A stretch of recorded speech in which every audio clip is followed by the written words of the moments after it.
The Gateway brings you the day's news each weekday from around the St. Louis region and the state capitals in Jefferson City. Our schools are accredited. We don't need this bill. And Springfield. How many more years must pass before lawmakers see time is of the essence? I'm Abby Larico. Join me each weekday for The Gateway on the STLPR app or wherever you get podcasts. Senate Democrats traditionally have quite a bit of power to affect a legislative session. And this year, Democratic State Senator Karla May of St. Louis is hoping to influence consequential debates over redistricting and allocating huge amounts of federal money. May joins us on the latest episode of Politically Speaking, so let's hit the music. This is the Politically Speaking podcast, the definitive show about Missouri politics. We have to talk about things that matter to people. I've tried to bring that same aggressive iconoclast style with me to the United States Senate. I think my district is a model for the state. We put Missourians first. You just kind of have to find the common ground with people. I believe that this district deserves someone who represents their values. After I came back to St. Louis, I started thinking that I could have a bigger role on the change that I wanted to make.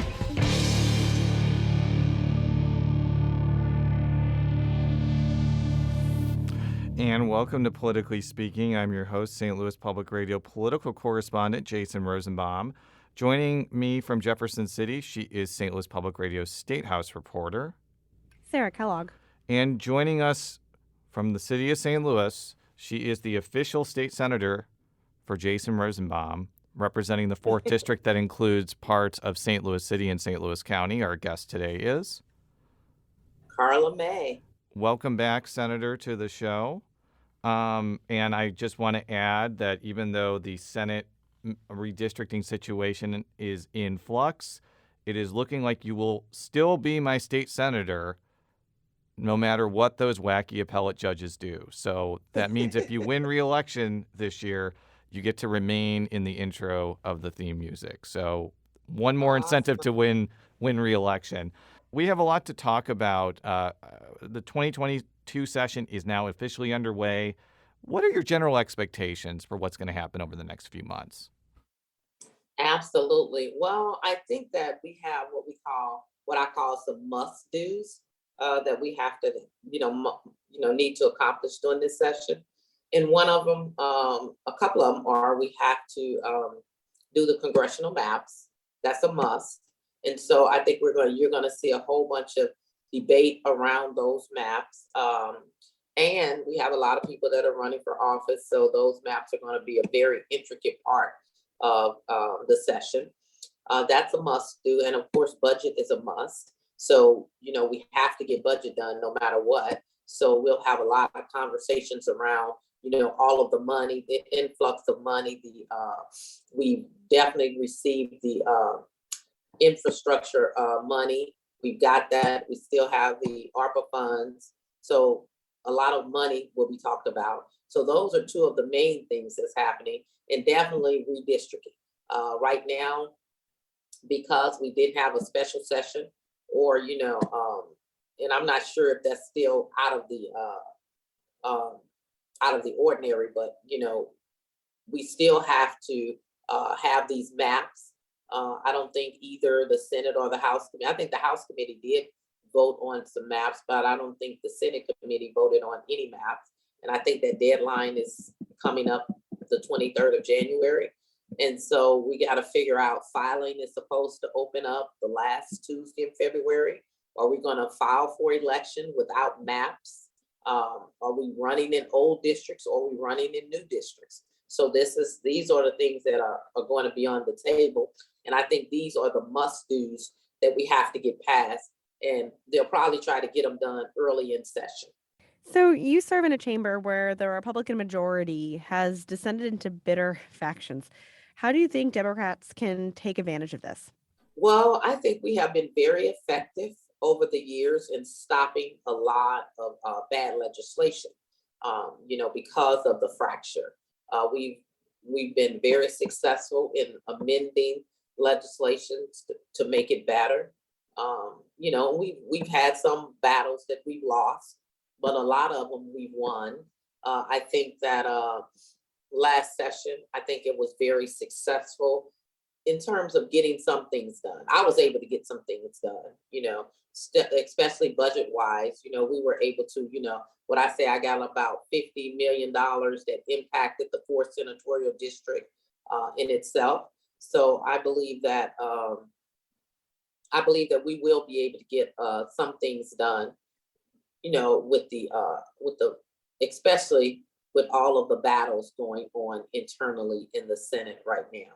So Senator Rizzo yesterday proposed a rule change that raises the votes needed to pass a previous question motion, essentially making it harder to end a filibuster. What are your thoughts on this? Is it the olive branch that, Rizzo said it would be, from the Republicans, if it were to pass? So I think that making it harder to end a filibuster is good, because cutting off debate is never good to me. And so basically raising the threshold of, to make it harder to go to previous question. Yes, because we have some very, very important things to discuss, and we can't have things shoved down the throats of Missourians because we're trying to be unfair, biased, and greedy, to say the least. And so by that, you'll try to move to a previous question and cut off debate and just vote for it anyway, even though it's not a good piece of legislation. And so I think that was I think that raising the number to cut off debate is brilliant. If the first 2 days are any indication of how session is going to go for the Senate, how do you think things are going to get done? Well, I think that it's going to be a whole lot of campaign speeches. And I think that, we have what we call big topic issues. And I think that it's going to be a whole lot of placating to the cameras and things like that. But, sometimes you can step back and try to, slip things in there that'll be beneficial to the people. And I really think that we don't have what I call reality television going on. I think that, we still have to be about the business of government. And with this right now, yeah, I'm hoping that we don't have a lot of reality TV. Well, you actually touched on one of my questions that I was going to ask at the end, but I'll ask now because you brought it up. There are just so many people, especially in the Senate, who are going to be either running for Congress. There are going to be people in the House who are going to be running for state Senate or state auditor. I think that the pro tem is running for the U.S. Senate. And frankly, there could be a couple of your Democratic colleagues that decide to take on Congresswoman Cori Bush. How is this going to affect the dynamics of getting meaningful legislation done? Well, let me tell you, I'm going to tell you this. So any legislation that you want to pass that doesn't have anything to do with those topics, you'll probably get it done because you can vote for it and get it out of the way. You get me? Because it's not going to affect, those things, Congress, things like that. If they're one of those hot button topics we're talking about, such as, let's see, Medicaid expansion, such as abortion, such as mono rights, things like that. If we get into those topics, those are the issues that they'll want to debate for a long time. They want to, that they'll want to do campaign speeches on, because those are topics that are still being debated federally. And so they'll try to debate them on the state level, just to, like I said, create campaign speeches and sound bites. But if it's legislation that's, easy to get through the legislature, we'll be able to get it done. And I'm going to give you an example.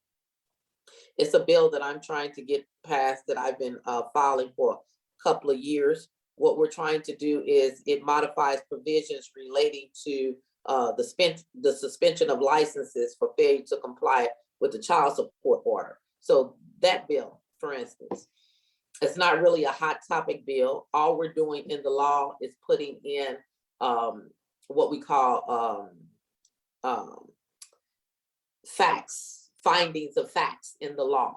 And so instead of the judge saying, if you're behind or whatever, your license is automatically suspended. Your driver's license and your occupation license is automatically spend it. What we're just adding to the law is a hearing on fact finding. So the judge, they can present facts to the judge in that instance. So that should be an easy bill because it's not really a federal issue. We're not saying that, we're not making a determination on whether the judge shall or shall not, suspend the license. All we're saying is, can we add this fact finding hearing to the process so that, they can present facts as to why or things like that. So another kind of topic that's going to be pretty big this year is the budget. You are a member of the Senate Appropriations Committee, and one of those early issues that will come forward is a supplemental bill to authorize spending for Medicaid expansion. How do you think that debate's going to go? Well, now that's going to be one of those issues where, we're going to hear a lot of what I call debates in reference to the cost of spending when it comes to Medicaid expansion. So most of this is covered by the federal government. We have enough money. The state has enough money surplus that it wouldn't cost us anything for the next 6 to 7 years, but they will have these conversations because this is still a issue that's debated federally. So we're going to spend a lot of time talking about this. This is going to be one of those issues where you're going to hear a lot of campaign sound bites on the floor. The courts have already ruled. So basically the state has to go ahead and they've already started taking applications. I don't know how many have come in already. So we've already started taking applications in reference to that expansion for people age 19 to 61, I do believe. And so they're going to have to spend it regardless because we've already had the courts to rule. But yes, you will find this will be one of those lengthy debates, and it will be one of those, like I said, campaign speeches on the floor. So there have been some Republican senators who have talked about zeroing out Medicaid expansion. I think Senator Denny Hoskins has mentioned that recently. When I talked with Senator Bob Onder after the Supreme Court ruling, he also talked about that, but also predicated his comments that if Governor Parson didn't call a special session on this, then it would make this already questionable gambit politically disastrous because, as you mentioned, it would be kicking people off of Medicaid if it's successful. How do you think that type of argument is going to play not only amongst Democrats who are clearly going to oppose it, but even among Republicans who Sarah and I have talked to basically said you can't do that and it's just kind of a fruitless effort at this point? When you're dealing with issues in the Senate, it's a lot of negotiations that's going to go on. And Governor Parsons doesn't have to run anymore. So so I mean, he's where he is. So he doesn't have to run anymore. I think it's 2024 or 2024 or 2026. Yeah, he's done. He because of when he came into office after Eric Greitens resigned, he cannot run for another term. And I think anything now would be a downgrade. I think being governor is a pretty damn good job. Exactly. Continue, Senator. And so, exactly. And so I think that the Republicans have never wanted to expand Medicaid in the first place. And so this is one of those conversations where, you'll see where they'll try to hold up the budget, things like that, and won't try to get anything done or try to block the budget. We'll try to force the session into a special session or try to force the governor to call a special session based on this one issue. And so this is what you'll see negotiations going back and forth. It'll be leveraging, let's get this done, or they'll hold up this thing unless they get this. So you're going to see a lot of back and forth. And unfortunately, normally we always have, since I've been there, we've always had these issues where they try to block the budget. One faction tries to block the budget or hold it up, but we always end up getting it done anyway. And I think that we'll be able to do the same thing this time because there's so many other things that are on the table. You got me? So it's like, this side may want this, but this side wants this. So it's a lot of things on the table that's negotiable. So I think that we'll still be able to work through it. And I think we're still going to fund this Medicaid expansion regardless of the conversations that you hear. So, shifting to the billions that Missouri is eventually going to have to allocate from the American Rescue Plan, what are just some of your general thoughts on how that funding should be spent? Well, I think that we have a lot of, first of all, let me think about, where we can actually, you're talking about the ARPA funds, where can they be spent, first of all? So I know that it was some, my main thing is economic development. But, I don't know, in reference to, I think you have to make sure that it has something to do with the pandemic, with the ARPA funds. If I'm not right, correct me. But No, I think you're correct. I think there has to be right, some sort of nexus with the exactly. pandemic. You can't just And spend it on so, a giant statue of Karla May in the 4th District, for example. exactly. See, I would love that though. But I think the best way to do it is right now, especially in St. Louis City, to me, we have that part about the water, the sewer, and the broadband infrastructure. I think it's key in shoring up the broadband infrastructure. I think that we should be able to go anywhere. People should be able to use Wi-Fi, anywhere, So I think that we definitely should spend it shoring up the broadband. And I definitely think we should fix the sewer infrastructure in the city, period. So if we can do anything, those would be 3 things that I think we should do, because I think that it gives us a broader capacity to use those funds toward those things. So I would definitely use it toward those things, and providing some pay for essential workers is important as well. How will you make sure that money for broadband also goes to help places like St. Louis and not, more rural areas? We definitely have a broadband issue in rural Missouri, but I think that we can balance the equation because broadband is essential to the entire state. And so I think that, I'm like, my grandmother used to always say, she has to put it where the heaviest need is. You get me? And so we would definitely, I think that in St. Louis, the need might not be as greater as the need in rural Missouri, but there are places in St. Louis that are, to me, that are just like rural Missouri that don't have broadband the way that they should. So I think that we can identify those places in what we always do in the language, of the law, where we, look at places where there's high poverty, where there is some infrastructure deterioration, things like that. And so you can put things in place in language that will point the money toward those areas first. And so I think we can accomplish that in our broadband language when we're dealing with those funds. I've seen a few trains of thought on how to spend this money. There's the argument that it's one-time money, it should be spent on one-time purchases. There's the idea of just, we have this money, we should spend it and we'll find the funding. There's another idea that, we should maybe spend it on newer programs that maybe have an upfront cost, but then can either sustain themselves down the line or would save the state money. What are your thoughts on kind of how this should be spent as far as, how it should be spent? Well, when I look at things in the house, I think that, before I begin new projects, I need to shore up the projects that are already out here that we already have, making sure that those projects are fully funded, that they're operational, and that they're being executed appropriately. I would do that.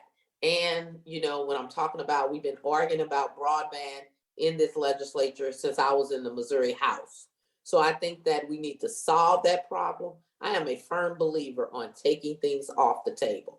And so we need to solve the broadband problem, take it off the table. We definitely need to solve the sewer issue because people are complaining about sewer bills and things like that going up. So we need to solve that issue.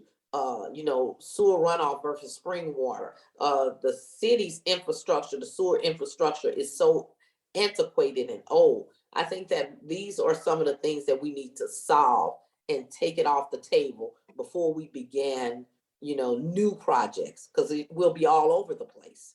Why not use this money to solve those issues since it's one-time money? And then we can talk about the infrastructure money that we have, and then we can pick up new projects with that.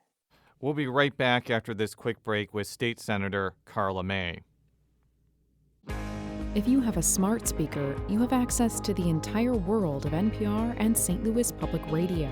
All the latest news and all the captivating stories. Activate our voices with yours by telling your smart speaker to play St. Louis Public Radio. And we're back on Politically Speaking with State Senator Karla May. She is a Democrat from St. Louis. Okay, you mentioned redistricting on the outset. It's no secret that this is one of my favorite topics in the world. So I'm going to subject you to more redistricting questions because it brings me great joy. What do you think about the proposed congressional map that Representative Dan Schall put out right before January 1st? The Democrats had some questions about that map. They felt like there wasn't any input. They didn't accept any input from the Democrats in reference to the map, is what I'm told. So I think that, and I'm more speaking probably with Bernsketter's map than Dan's map, because I'm more familiar with his map than with the other one. But I think that it was some questions in reference to the Democrats, and they didn't pick up the Democratic position. So I think it's what's going to happen is when that map hits the floor, they already have a map that they want to present or an amendment that they want to that map. And so you're going to see debate around amending that map to include, what the Democrats wanted in that map, because they did not include it. And that's my understanding. So right now, as it stands, I think it's going to be a lot of debate in reference to that map. And you will probably see, some conversations going on. And some filibustering. Oh, there's going to be a lot of filibustering. We'll get to that in a second. And Bernskoetter is a reference to the senator from Cole County, who is the chairman of the Senate Redistricting Committee. I want to talk specifically about the 1st Congressional District, where both of us live. It lost about 50,000 people, so it has to expand into St. Louis County. And I think regardless of where you go, so let's just say you go with what Representative Schall wants to do and just add a bunch of Webster Groves and Kirkwood area, or whether you go into like Creve Coeur, Maryland Heights, it would still keep the district as a minority plurality district. I don't think you could get over 50%, but I still think it would make it likely a black candidate would win the Democratic primary. Do you have any specific preferences about where you would want the 1st district to expand into? Well, currently, the way the map looks right now, it's actually, I represent most of that area right now, because I represent the Clayton area, the Brentwood, the, part of Webster Groves, that area. But I think that the intention of the map, or the 1st Congressional District, was, yes, it had to expand, but I thought it was supposed to expand more northwest than southwest. And so I think that's where you're going to have some contention at. In fact, I was talking with State Representative Crystal Quaid, and she put forward a bill that was kind of a work with some of the House Democrats on the House Redistricting Committee that would go northwest and would actually go into St. Charles County, which I think would probably help make the 2nd district more competitive. But what do you think of that idea before I ask my follow-up on that? Well, I think that, picking up more of Maryland Heights and Creve Coeur, and maybe part of St. Charles, would be better. And I think that you can make the 2nd Congressional District more competitive, and I think it should be. I think that some Democrats who are allied with Congresswoman Cori Bush may not like that, because they may see that as an attempt to make it easier to defeat her in a primary. What do you think about that? What do you think about that pushback from within your own party? Well, I have not spoken with the congressman, so I can't, say, what position they are looking at. I I haven't gotten any information as to, and I didn't review the testimony, within the committee. So I haven't looked at the testimony for the committee on the congressional maps. But as we get into the debate, I mean, I'm sure all of it will come to fruition. I would love to, so I would just reserve that so that I can look at, what her comments would be in reference to how the map looked. But it's important for us when we're talking about these congressional districts is we do want to, if it's a possibility to win, that second seat, the second congressional district, I think it will be, democratically in our interest to make that seat competitive, if it's a possibility, because we've almost won it a couple of times. Yeah. And this is my observation about what happens with Cori Bush this year. I almost said next year, but we are in 2022. I think you could redraw the district any way you want, but if she wins the African-American vote, which she did not do in 2020, I think she wins almost automatically. So I don't really think it really matters whether you go Southwest or Webster Groves, and maybe her share of the white vote goes down. If she wins North City and North County, she wins almost automatically. For me, the area where the map is right now, like I said, that's part of my district right now. So I represent those constituent bases right now. And I think it's a pretty good constituent base, especially, when it comes to Democrats. I'm going to say this, I think that we definitely have to maintain a congressional district that African Americans can win. Unfortunately, that's the reality of the country we live in right now. But I believe that people will vote for the candidate. If they like the candidate, they're going to vote for the candidate. And when we're trying to, what we have to try to do in this instance is we definitely want to, make sure that she can retain, the district.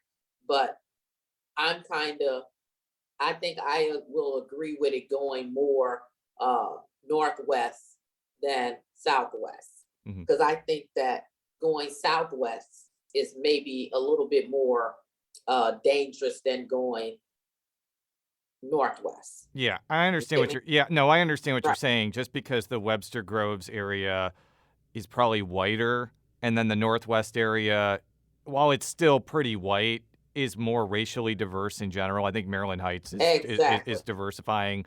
So I get what you're saying. I think that will be in her favor if it goes more northwest than southwest. Right. And she has to win re-election. So that'll be up to her. Let's move to, but before we get into other topics, I do think that some of your colleagues who are from Kansas City are paying really, really close attention to this Republican angst over not going after the 5th district, which is held by Emanuel Cleaver. I think that this is a die-on-the-sword issue for some Kansas City Democratic senators because, number one, they want to make sure Cleaver's going to win, but number two, frankly, they may want to run for Congress one day, and they probably want to run in a plus 20 Democratic district and not a plus 15 Republican district. How important is it for your caucus to make sure that that district remains a heavily Democratic outpost? It's very important. It's very important. So, and for me, we need to have, in this state, we have 8 congressional districts. It should at least be more Democratic seats that are winnable. So for me, it should be like instead of they got it as a 7-1, it should be more like we got 8, it should be a 5-3. But it probably will be closer to 6-2. But Sarah has a question. Yeah, and so do you feel that those efforts, the 7-1 group, do you feel like that's a tangible threat? It seems like Senate leadership is leaning 6-2 anyway. Do you see a lot of compromise possibly happening if the conservative caucus really sets their sight on a 7-1 map, and therefore Democrat support would be needed to pass the map? I think that the way the Senate is now, that map is not going anywhere. I'm just going to be honest with you. A 7-1 map, you mean?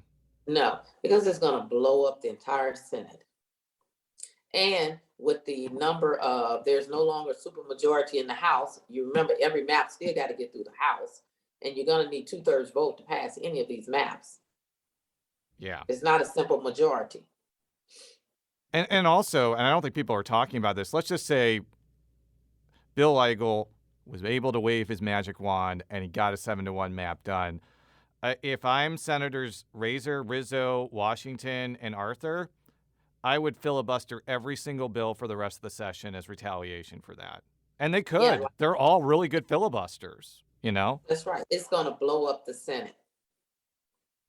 And, and just me by myself, I can go 2 days at least. If you wanted to blow up the Senate too, you could. You could do it for fun, So in our last few minutes, we did a lightning round with Representative Deaton. I'm going to actually let Sarah do this lightning round of questions before I make a thrilling announcement after this. Ooh. All right. So you're welcome to answer this in like a sentence or two. It doesn't have to be like one word. Okay. So here we go. Do you think the legislature should pass its own marijuana legislation bill to get ahead of the ballot initiative that is likely to make the 2022 ballot? Well, I think that for me, I would rather do it in the legislature because I think that we can really debate it, and get a lot of things that we want in there. So, and we can, but I don't think they will do it because they never wanted. I filed when I was in the House, I filed a full expansion of medical marijuana, not just medical marijuana, and they didn't want to take a vote on that bill. So I don't think they will want to take a vote on it in this election year. How confident are you that Democrats will be able to stop the GOP from reimposing a government-issued photo ID requirement to vote? Oh, I'm confident. I think we'll be able to do it because there's so many other things on the table. So I think that, that's just one of those, that's a campaign speech right there. And that's just playing into the dynamics of the federal voter rights bill right now. So they want to put in the voter ID bill. So they're trying to placate to their base. So this is one of those issues that they're trying to do. So kind of a part two, would Democrats in the Senate stand down on that if the bill includes an in-person absentee ballot period for any reason? Well, I can't say if we'll stand down on it because I always have to say I need to see the language of the bill. And if I can't see it in writing where I can go line by line, So, it depends on how it's written. And we would never probably stand down on voter ID. It depends on how that bill is written. What do you expect on the education front this year? Republicans, possibly could try to stamp out racial diversity curriculum for public schools.